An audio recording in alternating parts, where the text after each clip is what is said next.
বাবার বকুনি ও মার খাওয়ার পর রহস্যজনকভাবে নিখোঁজ 10 বছরের নাবালিকা। নিউটাউন থানার পুলিশ সব দিক খতিয়ে দেখার পরও খোঁজ পাওয়া যায়নি ওই নাবালিকার। পুলিশের তরফ থেকে বিভিন্ন জায়গায় নিখোঁজ পোস্টারও মারা হয়েছে। খুঁজে দিতে পারলে নিউটাউন থানার পুলিশের তরফ থেকে পুরস্কৃত করা হবে বলে ইতিমধ্যেই জানানো হয়েছে।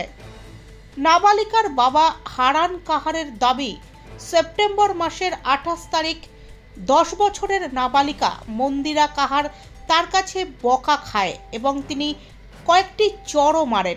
তারপর মেয়েটি বাড়ি থেকে বেরিয়ে যায়। যদিও পরিবারের তরফ থেকে 1 অক্টোবর বিকেলে নিউটাউন থানায় জানানো হলে সঙ্গে সঙ্গে এফআইআর করে তদন্ত শুরু করে প্রশাসন। ঘটনাটা ঘটেছিল বলতে আমি একটু বিকেলবেলা 5টার সময়, শনিবার বিকেল 5টায় আমি একটু বকাবকি করেছিলাম বাড়িতে, বা 2-1টা চড় থাপড় দিয়ে বসেছি। সেই আমার ভয়তে ঘর থেকে পালিয়ে মেয়ে আমার বেরিয়ে গেছে। এখনও পর্যন্ত সেই মেয়ে আমি এখনও পর্যন্ত বাড়ি পাইনি। যতীনগরে স্কুল মাঠ আছে, ওখানে খেলা টেলা করে, যাদের সঙ্গে খেলা করে, যা করে ঘোরাঘুরি করে সবাইকে জিজ্ঞেস করেছি, ইনফর্মার সবাইকে জিজ্ঞেস করেছি, বা যতীনগরে আশেপাশে যারা ঘর বাড়ি ছিল সবাইকে জিজ্ঞেস করেছি। কম বেশি সবাই একই বলছে, ওই শনিবারের পর থেকে আর তাকে আর দেখা যায়নি। মানে বন্ধু বান্ধব তো অনেকে আছে, তাদের বাড়ি, এদের বাড়ি, আত্মীয় বাড়ি, যাদের বাড়ি আছে যায়, বন্ধু বান্ধব বহুত আছে বাচ্চাদের, সবার বাড়িতে কম বেশি খেলতে যায়।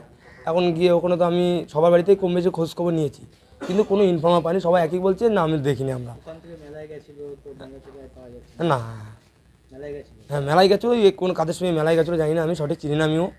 হ্যাঁ, এবার ওদের সঙ্গে মেলায় গেছে, মেলায় পর্যন্ত শেষ, তারপর থেকে আর কোনো খোঁজ নেই। কিন্তু শনিবারের দিন সবাই দেখেছে, কিন্তু তার মঙ্গলবারে আমরা জানি আশেপাশে কারো বাড়ি, আত্মীয় স্বজনের কারো বাড়ি হয়তো চলে গেছে বা আছে, খুঁজে পাবো আমরা। হ্যাঁ, হয়তো ভয়তে বাড়ি আসছে না, আমরা খুঁজে পাবো, যার কারণে আমরা ডায়েরি করতে যাইনি। আগে আমরা ইনফর্ম করছি, আগে নিজেরা যদি খুঁজে পেয়ে যায় তা ফালতু আর থানা পুলিশ করে নিজের হ্যাজমেন্ট হবো বা তাদেরকে হ্যাজমেন্ট করবো। যদি মেয়ে পেয়ে যায় নিজে খুঁজে, এটা ভালো কথা। যখন দেখছি আমরা পাইনি, তখন আমরা থানা আইনের পদক্ষেপ নিয়েছি। আমার নাম হারান কাহার, আমি প্যান্ডেলের কাজ করি।